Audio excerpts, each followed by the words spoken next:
I live in Pawtucket. I have to, listening to people, the question that I have is, when did it become standard that if you questioned a situation like this, you were called anti-business? How did the needs of business become more important than the needs of the people in any particular community? I don't understand that. I know some of the companies that are up and running in that Allen's Avenue pit of terror, some of those companies, we all know because we can read ourselves in the paper or wherever, are basically unregulated. They have only recently been fined. I'm thinking of one particular company. They didn't do what was required of them. And the question goes back to something Monica said, who is responsible to make them accountable? And then, you know, we hear the story of, well, DEM only has so many employees, they've taken hits from the budget. I get that. But what it comes down to is political will. You can either say to yourself, that's not my problem, I'm doing my job to the best that I can. And it's really easy to get into the mindset of taking care of your own. I get that. I get that. But in so doing, you're abdicating your role in the social contract, and the golden rule, if you want to call it, which is that you take care of each other.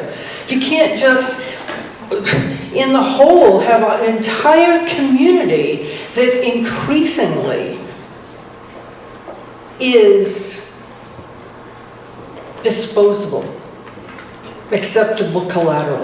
We don't care what happens to you because you don't have anything to add in terms of money. You don't have any political power. Right. You can just be there and we'll plow right over you. Because isn't that what's happening? I agree that, you know, I used to live in Edgewood. I agree that the smell, that the particulate matter that comes into your house, all of these things have increased dramatically. And you think to yourself, how is that possible? Aren't they regulated? They're highly toxic businesses. I had asked a DEM person previously if they had any idea if the soil in all of that area had ever been mediated, since I can't begin to imagine what's in the soil. And he said, well, as of after 1925, I believe he said, no,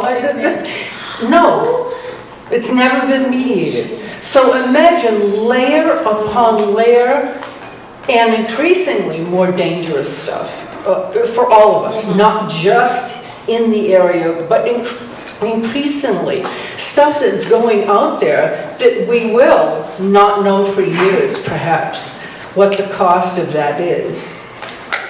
But it's all for the benefit of someone's bottom line. That can't be the way this country runs anymore. That's the direction it's going in, and it's ludicrous to me that we would on some level even be sitting here having this conversation. Because we have to do the right thing. No one is disposable, okay? We're all in this thing together, and you know, it's one thing to be kept down all the time. You know, you have to think, well, how is this going to end, really?